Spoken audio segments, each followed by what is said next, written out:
Welcome back to Live with RX Muscle's Iron Road to the Olympia, brought to you by SciTech Nutrition. Visit SciTechNutrition.com. I'm Dave Palumbo, and our next guest is known affectionately as the Giant Killer, the original Giant Killer, at least in my generation. The man I'm talking about is David Henry. Welcome. What's going on, guys? David, you just seem to be getting better and better and better. We talked to you before the Arnold Classic. You said it was the first real time that you had an extended period of time to prepare for a show. You brought arguably the best David Henry we've ever seen from you at that Arnold Classic. It was only good enough for third place. A lot of people thought higher. We'll talk about that in a minute. How are you feeling going into this year's Olympia? You know what? I recall that. And despite everything that's been going on this year for me in the background, I feel phenomenal. I really do. The typical tired thing, but I've got excuses for it. but I'm still fired up and ready to rock, Now, David, back at the Arnold, they made a couple rule changes for the Arnold Classic specifically. The posing round was scored as a third of the score. Now, obviously, after prejudging, the scores are what they were. There was a lot of controversy, people talking about Hide versus Jose Raymond. But a lot of people were also talking about, what about David Henry? Because David Henry was damn good. Maybe the best David Henry we ever saw. At the night show, you really shined, and a lot of people thought that you were going to emerge victorious. What was your thoughts on the third place finish? And also talk to us about this posing round that was scored. And do you feel that it kind of screwed things up, so to speak? I felt okay with the placing just being what it is, man, But yes, of course, I had all intentions, like I do every single time I compete at these two events, to go out and win it, because justifiably, I've beaten both of those guys before. And anyone on that stage is capable of being outdone at any given point in time. And I really thought, like you guys said, you saw the best that I had at that point, up to this career point, and that's how I ran it. So yeah, when you don't get the first place nod, or even the runner up, which I was used to that for several years, it can be a little blow. But for this prep coming up, it's on. The posing round, I saw Jose's interview, and my boy, he tells it like it is. And it's unfortunate that, when you know some things and you know that they throw in the weigh-in earlier to benefit, certain things, and the posing round to benefit certain things when people are being pushed, kind of stuff, that's the way it's going to happen. I worked on my posing. Of course, I worked with Kenny Wallach for the posing portion of that. And, I tried to polish up what I could. What's good in having all the muscle and everywhere else, and you can't showcase it. So I did what I could, and the judges saw it the way they saw it. So not complaining about it, but I'm coming to this Olympia, damn sure. I told you, I'm bringing the cartoon to life. You guys get ready. Let's talk about this Olympia coming up. They finally have elevated the 212 class to the status of open. You'll be, up on the main stage in the Orleans Arena on Friday night for the prejudging, and then Saturday night for the finals with the men's open. I know that's going to benefit you, obviously. Better lighting in there. I know you like competing up on that stage. As a matter of fact, you've been 10th on that stage in the men's open class, the only guy in the 212 division who has had that accolade to him. Do you think that this will help your placing when all is said and done? I really do. Because when they see it both days equally, there will be no question on who the best put together, condition side to side, head to toe, front to back, Pro 212 guy is. You know what I mean? It's lost sometimes on that expo stage, and do you feel that it was a disrespect type of thing that you had to go from doing the open class where you're up on the main stage, and now you're going back to the expo and you're not even getting to pose on the open stage?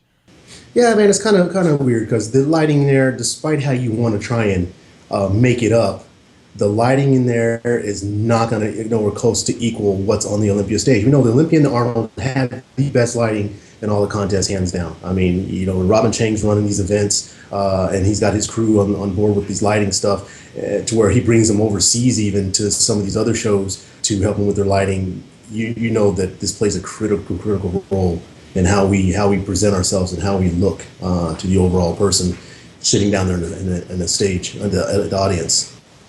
Now, David, what did you weigh at the Arnold Classic? I weighed in at 208. Okay, so I mean, you had poundages to go. You could have been bigger, and obviously, when you have an extra day or so to weigh in and still fill up, it benefits the guys that are just barely squeaking into the class, specifically Flex Lewis. Let's call it like it is. All right. This year, I don't know why they change it every year. Every year it changes. This year, the weigh-in is on Wednesday, and you guys are not on stage till Friday night.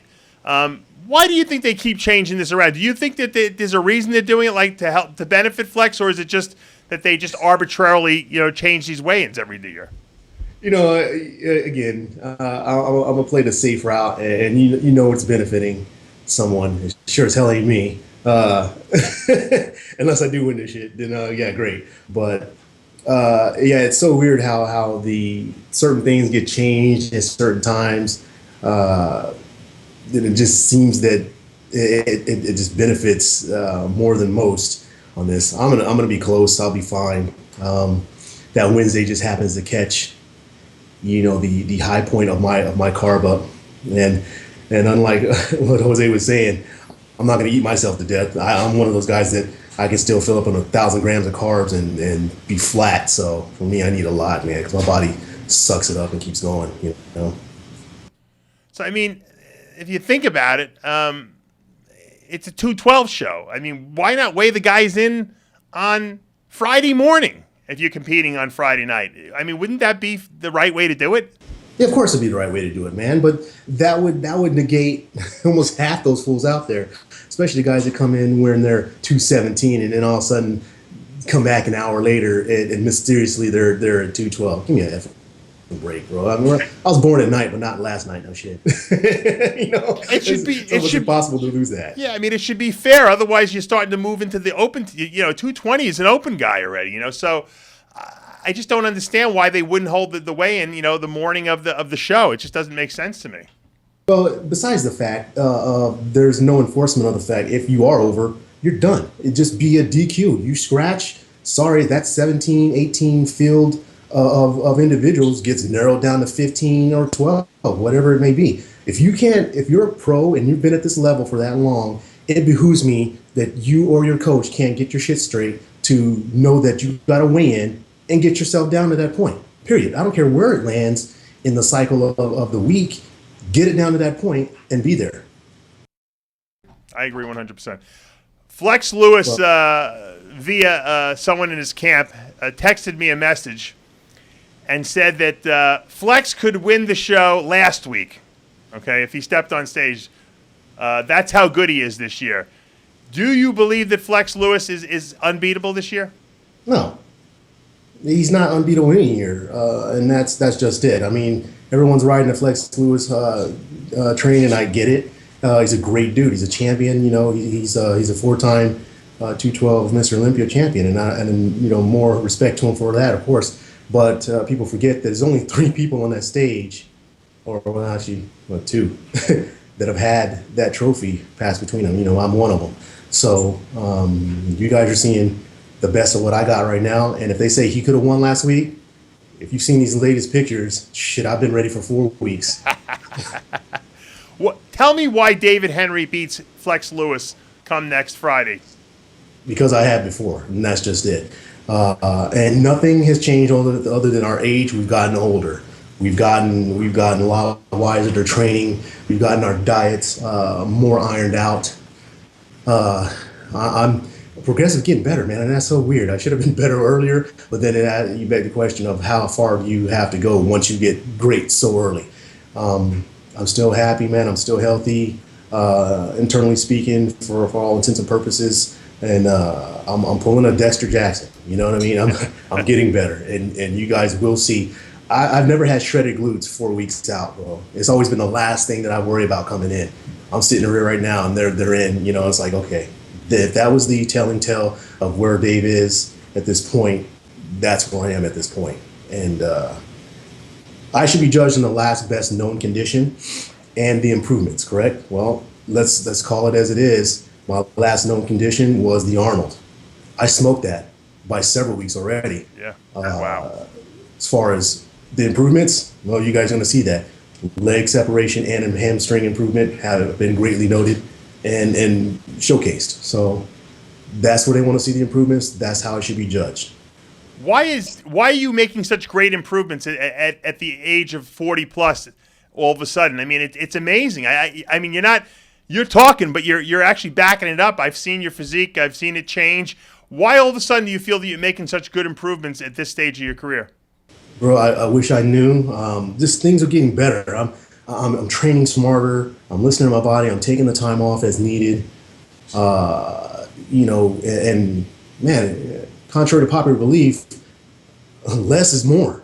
You know, of things. And like I said, I'm happy and healthy internally and stuff, man. I'm the last guy smiling and laughing on the stage. He doesn't need a sideline hit of oxygen because they're breathing like a tank, bro. You know what I mean? Yeah. And when I'm smiling, it's because I genuinely love what I'm doing. I'm happy to be here, man, because things could always be worse, but I'm definitely blessed to be at a level that I'm at. So I agree.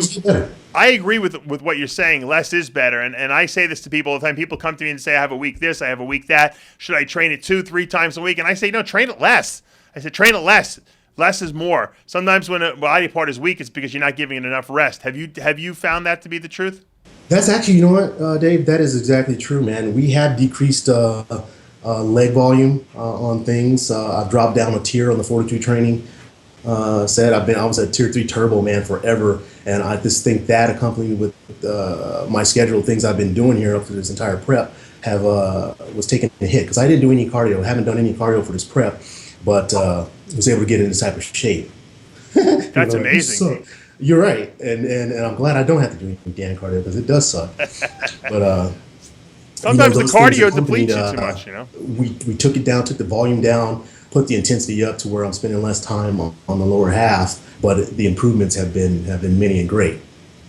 Well, not looking for excuses, but what has been going on in your life that, because you referenced it a couple times, that you've had a lot going on over the last, several months. Well, let's see. This entire prep since after the Arnold, man, I've been working 2 jobs, so about 50, 60 hours a week. Literally, I have. I'm working at 2 separate locations, 2 separate jobs. And that's one of those things too, because I didn't have a sponsor for so long as well. So I was like, you know what? I'm always going to do what I need to do for my family. Family's most and foremost important, to take care of them financially and everything else. And because we talked about that at the end, and it seemed like no one was knocking on my door. Bodybuilding now became, at that point, it was a hobby, and hobby is something you don't get paid to do. It's like, okay, well, I got to jump into the real world and then actually do some working for a living. And I did. And I still am, actually. My last day of work is tonight. Matter of fact, you guys, when I get out of here, I'll be hitting up my job here from 5 to 10, and then that'll be it for that for about 5 weeks. And then, I'll go back probably part-time and things like that. But do I really need to? No, not at this point, which is great. But just that's what was going on, man. I had a family. They saw me very little, Yeah. And, I guess they miss me here. And so I always had to do what I had to do. And that's it, man. Because, you made reference that most bodybuilders can't hold jobs and stuff like that because that's all they do is train. And that's great for them. But I'll pay the bills. 9 and 10 hour shift and have to get up and go to the gym later on or something like that. And then boom, I only had 1 day off a week. I literally did. I had Mondays off. I was working 6 days a week. Wow. Still working, up until today is my last day, like I said, at one spot. And still prepping for the Olympia. So matter of fact, this was harder prep than it was when I was enlisted active duty, man, a couple years back before I retired. This has been, but it made me regimented, It made me appreciate the fact that what I'm seeing happening to my body was based on putting things together in sequential order and getting stuff done. It's amazing. What are you doing for work now, David? I work at a hardware store for one, full time, and I work at a gun store. Nice. Love that one. Yeah, I'm sure. As a second one. sure there's a lot of gun nuts out there. They'll probably come and try to buy a gun from you. Bro, I tell you what, when I show up in both of those places and the people that come in, they got this look on their face like, why are you here?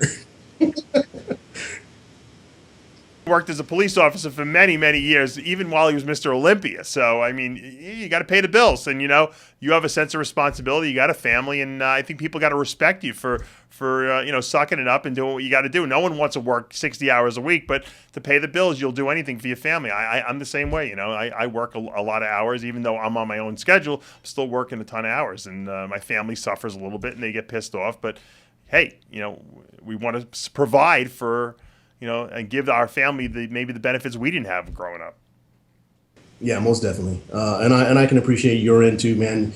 Working your butt off to keep that providing for the family as well. How's the little one anyway? He's good. He's 8 months old and he's 22 pounds already. So he's coming for you, Dave. I'm telling you, man. My daughter is like 3 years old and she's like 32 pounds. Bro. I know he's beefy. I don't know. I keep teasing my wife. I say I don't think he has any myostatin. I think he might be muscularly, I guess, or advantaged. I don't know. But he's definitely growing like a weed. But boys, they tend to be bigger than girls anyway. So. Well, that's funny because my daughter was born with half the fat cells of a normal kid, so she's got that strength factor. Oh, really? Wow. She wasn't premature. But and she went full term. Actually, she was a week late, but wow. She was born with half the fat cells of typical female. So she might have some problems growing up. That's crazy! Wow. She's super strong, man. Is she lean? She's a shredded little nugget and active as hell. And with there's no prompting, man. I mean, she's all over the map. But I love what I do, man. I'm having a good time. I'm being a great dad. Great husband. Now finally I can breathe, and now next is going to be a great Olympian. Well, David, we're looking forward to seeing you up on that stage. As you mentioned earlier, you are the only former Mr. Olympia on that stage with Flex Lewis. I got to believe you are one of the favorites going into this show with Hide Yamagishi and Jose Raymond. And it should be a great battle. Flex Lewis, and I talked the other night, and he's like, I want excitement about this Olympia because everyone's talking about Kevin Levrone and the Open guys, but what about us 212 guys? And I said last year the 212 was a better show than the Open was. And I suspect this year it will be that close again because I think every one of you guys in that top four group, and that's not taken away from any of the other guys, can certainly win that title if someone else is off. So it's got to be exciting going into this event. Yeah, man. You're right. Absolutely right. Kevin Levrone controversy of not really controversy, but the hype going in has taken away and detracted from some of the other things. But you know what? Hey, it's good for the industry.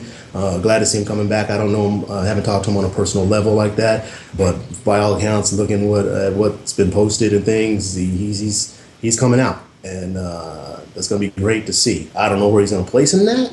But it'd be great again to see it. The same feeling as when I competed against Ronnie Coleman in 2007, his last show, before he retired. Man, to see the old guys that I used to look up to back in the same pump over, man, and you're walking by them, and even better, if they're giving you the up and down nod, like hell yeah, man, you got it, kind of stuff. So that's what I'm looking forward to. Now, David, when you see this classic physique division, do you say to yourself, man, if I didn't get so big, this would be my division. I would be Mr. Olympia in this division. Never, man. I don't flip flop like that and not trying to change. This is what I am. This is what I do. I don't want to say I pick things up and put them down, but at that point, that is what it is. My musculature has gotten to the point of I'm a 212 competitor. That's what I am. I'm not switching to classic anything. When it's time to go, it's time to go. I'll take up rock climbing or something, or freaking mountain biking or whatever, bro. But and then I'll just call it quits. I'm not gonna be switching and see how long I can stay into this. As long as I can stay relevant in the industry, which I am now still, I'll compete, man, and hopefully, my wife doesn't say it's done and done, because I just picked up a new contract, man, out of Brazil, and damn, things are looking up, man, and I couldn't be happier. All right, well, congratulations on that new contract. We'll see you out in Las Vegas, and best of luck in the competition. Hey, can I give a quick shout out, man, to a few people? Yeah, I just want to say happy birthday to my trainer, coach, nutritionist friend, Dr. Scott Stevenson. Today is his birthday. So I figured I'd hit him on a public platform like this. He is the creator of Fortitude Training. Woo, check it out. Yeah. And that is the difference in my physique that you guys have been seeing progressively over the years, because it was a beta testing and now it's full blown and holding camps and stuff. Also to Integra Medica, the Brazil company that did finally work with me after months and months and months of negotiations. And lastly, certainly not least, is my wife, Nikki. You guys know her, you love her. She's been backstage for several years, probably over a decade with me, of the 12 we've been together and stuff. And she's been an integral part of my contest prep, keeping my headspace right, and keeping from freaking flipping out on some people at the hardware store. So, so that's it, man. And thank you guys for giving me the time. Appreciate it. We love Nikki too, and we'll see you both in Las Vegas. But for now, that's it. We're out of time, and that's it for another episode of Live with RX Muscle's Iron Road to the Olympia, brought to you by SciTech Nutrition. Visit SciTechNutrition.com. I'm Dave Palumbo. We'll see you next time.